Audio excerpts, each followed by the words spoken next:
గతంలో జగన్మోహన్ రెడ్డి తీసుకొచ్చిన గ్రామ వార్డు సచివాలయం పేర్లను సీఎం చంద్రబాబు నాయుడు గారేమో మారుస్తున్నారు.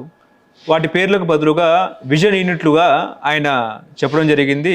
ప్రభుత్వం కూడా ఆ రకంగా కూడా జీవో జారీ చేసిన నేపథ్యంలో ఇలా పేర్లు మార్చడం కరెక్టేనా అనేది చర్చ. ఏం చెప్తారు సార్? అంటే ప్రభుత్వం మారినప్పుడు పేర్లు మార్చుకుంటుంటారులేండి, అదేం సహజంగా జరిగేదే. కానీ అక్కడుండే సిబ్బంది వారిలే ఉండరు, విధులు అవే ఉన్నాయి. పేరు మార్చినంత మాత్రాన పెద్ద ప్రఖ్యాతి వస్తుంది అనుకునే దానికి లేదు. ఇంతకుముందు గ్రామ సచివాలయాలు అంటున్నారు, ఇప్పుడు విజన్ యూనిట్లు అని అంటారు, అంతే కదా. దాని మీదట ప్రజల్లో ఏం పెద్ద చర్చ లేదంటే ప్రఖ్యాతి వచ్చేదానికి ఏం లేదు, చెప్పుకునేదానికి ఏం లేదు అంటారు. అంటే గతంలో గ్రామ పంచాయతీలుగా ఉన్న వాటిని కూడా జగన్మోహన్ రెడ్డి అధికారంలోకి వచ్చిన తర్వాత గ్రామ సచివాలయాలుగా మార్చారు. ఆ తర్వాత చంద్రబాబు నాయుడు గారు సీఎం అయిన తర్వాత యూనిట్లుగా అంటే విజన్ యూనిట్లుగా మార్చారు అనేది కూడా ఒక వాదన. గ్రామ సచివాలయాన్ని ఈ మండల సచివాలయాలైనా కానీ పేర్లు మార్చినంత మాత్రాన పార్టీకి వచ్చే మేలేమి లేదు అని అంటాను. ఏముండదు, పాతయ్యే కదా పేర్లు మార్చుకున్నారు అని అంటారు. కాకపోతే ఈ పార్టీలు అధికారంలోకి వచ్చిన తర్వాత పేర్లు మార్చేది సహజం. అంటే మరి వాటి స్థానంలో కొత్త భవనాలు కూడా కట్టే అవకాశము ఉందంటారా? కట్టచ్చు, దానికి ఏం తప్పేముంది. వాటి పేరుతో అంటే ఇప్పుడు భవనాలు ఉండేటి మళ్ళీ కొత్త భవనాలు కడతారని చెప్పను. భవనాలు లేనేటి దాంట్లో చోట కొత్త భవనాలు కట్టచ్చు. అంటే గతంలో వైసీపీ ఏమో చాలా చోట్ల అద్దె భవనాల్లోనేమో గ్రామ పంచాయతీ ఆఫీస్ని నడిపించింది. ఆ తర్వాత అద్దె భవనాలకి రెంట్ కట్టలేక కూడా తాళాలు వేసిన పరిస్థితి కూడా మనం చూసాము. ఇప్పుడు ఆ రకంగా ఉంటుందా, లేకపోతే గవర్నమెంట్ ఎప్పటికప్పుడు నిధులు కేటాయించే అవకాశం ఉందా? అంటే ఈ ప్రభుత్వం దగ్గర కూడా అదే పరిస్థితే కదా. చెప్తుంది కదా, దాదాపు ఆర్థిక పరిస్థితి ఏం బాగలేదు. అప్పుడు 11 లక్షల కోట్లు అప్పు చేసినారు. ఆ 11 లక్షల కోట్లకు వడ్డీలు తర్వాత కంతులు గట్టనే దాదాపు 55,000 కోట్ల రూపాయలు పోతుంది. శాలరీలు పోవాలా, జీతభత్యాలు, శాలరీలు, పెన్షన్స్ కూడా పోవాలా.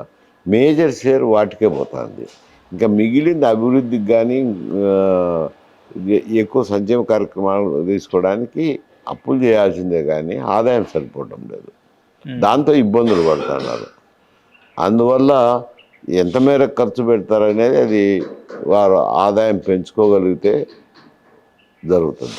అంటే గతంలో జగన్మోహన్ రెడ్డి ఏమో 2,800 కోట్లతో ఉన్న పంచాయతీ భవనాలకు పార్టీ రంగులు వేసే పనికి ఖర్చు చేశారు అనేది కూడా ఒక చర్చ నడుస్తూ ఉంది. అంటే అద్దె భవనాలకు డబ్బులు కేటాయించాల్సింది పోయి అదే 2,800 కోట్లతో పెయింటింగ్ వేశారు భవనాలకు అన్నట్టు కూడా మాట్లాడుతున్నారు. అది పెయింటింగ్ వేసినవి చాలా వరకు బకాయిలు రాక ఇబ్బందులు ఉన్నాయి. కాంట్రాక్టులు పని చేసినారు కదా, వాళ్ళకు డబ్బులు ఇవ్వలేదు కదా. మొన్న పులివెందుల్లో జరిగిన జెడ్పీటీసీ ఎన్నికల్లో అదే ప్రభావం చూపింది. ఎందుకంటే అక్కడ కూడా పులివెందుల్లో కూడా చాలామంది పనులు చేసిన వాళ్ళకు ఈ నిధులు ఇవ్వకపోవడము, అట్టే పెండింగ్లో పెట్టినారు. అవి అట్టనే పెండింగ్లో ఉన్నాయి. దాని దెబ్బ కూడా కొట్టింది. అంటే జగన్మోహన్ రెడ్డి తీసుకొచ్చిన పథకాలు ఏంటంటే రైతు భరోసా కేంద్రాలకేమో రైతు సేవా కేంద్రాల పేరు పెట్టారు. రైతు భరోసా, అన్నదాత సుఖీభవ, జగన్న కాలనీలు, ఎన్టీఆర్ నగర్, అమ్మ ఒడి, తల్లికి వందనం. అమ్మ ఒడికి వాళ్ళేమో 10,000 ఇస్తే వీళ్ళేమో 15,000 అన్నారు. ఆ తర్వాత స్కూల్ కన్స్ట్రక్షన్ చెప్పేసి 2,000 తగ్గించినారు. ఆ తర్వాత గోరుముద్ద వీళ్ళేమో మధ్యాహ్న భోజనం పెట్టారు. విద్యా కానుక వీళ్ళేమో విద్యార్థి మిత్ర, నాడు నేడు జగన్మోహన్ రెడ్డి హయాంలో మన బడి మన భవిష్యత్తును పెట్టారు. మత్స్యకార భరోసా, మత్స్యకారుల సేవలను పెట్టారు. వాహన మిత్ర, ఆటో డ్రైవర్ల సేవలను పెట్టారు. దిశ యాప్ ఏమో జగన్మోహన్ తీసుకొచ్చారు, వీళ్ళేమో శక్తి యాప్ అంటున్నారు.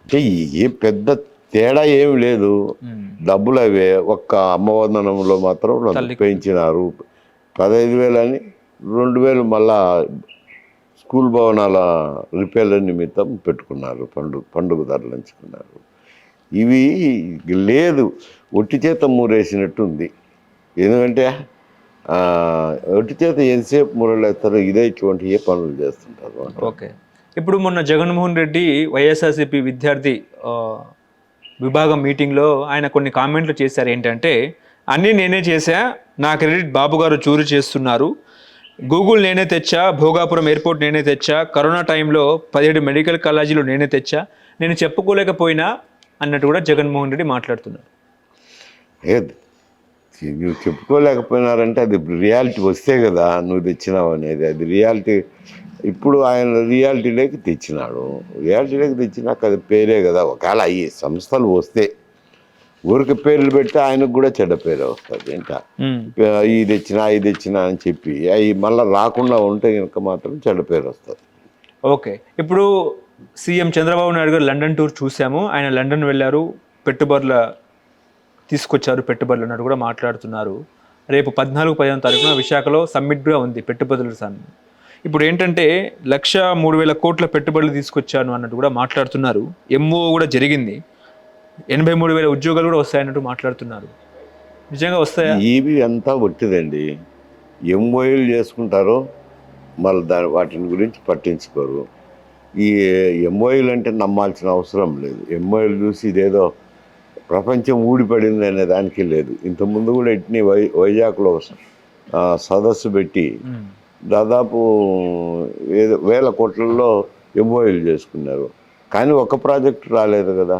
సేమ్ ఈ ఎంఓఏలు ప్రభుత్వం అడిగినప్పుడు, ప్రభుత్వ పెద్దలు అడిగినప్పుడు ఈ ఇండస్ట్రియలిస్ట్ కూడా ఎంఓఏ చేసుకుంటుంది, ఏం పోయిందిలే అని. మళ్ళీ అవి వచ్చేదే పెట్టేదే. రియాలిటీలోకి వచ్చి నిజంగా సంపాదించినట్టే, రియాలిటీలోకి లేకపోతే సంపాదించినట్టు. అంటే మరి ఇంకోటి ఏంటంటే 3,000 కోట్ల రుణం తీసుకున్నారు, ఇంకో 3,000 కోట్ల అప్పు తీసుకున్నారు. ఇంక చెప్తుంది కదా, రుణాలు తీసుకోవాల్సిందే, అప్పులు తీసుకోవాల్సిందే. ప్రభుత్వం నడవాలా, ఏదైనా కార్యక్రమం చేపట్టాలంటే రుణాలు తీసుకోవాల్సిందే. అంటే తప్పదు అంట. ఆదాయం చాలడం లేదు అంట. చేసిండొచ్చు, కాదనడం లేదు. ఎందుకంటే ఇంక ప్రభుత్వం నడవాలంటే కనుక అప్పులు చేయాల్సిందే. ఆదాయం సరిపోలే. ఆదాయం జగన్మోహన్ రెడ్డి గారు చేసిన అప్పులకు కంతులకే వడ్డీ ఘటన అయితేనేమి, కంతులు ఘటన అయితేనేమి, జీతభత్యాలకు సరిపోతుంది. ఇంక నీకు ప్రభుత్వం నడవాలన్నా, ఏమి చేయాలన్నా, ఏ కార్యక్రమం చేయాలన్నా అప్పులు చేయాల్సిందే అంట.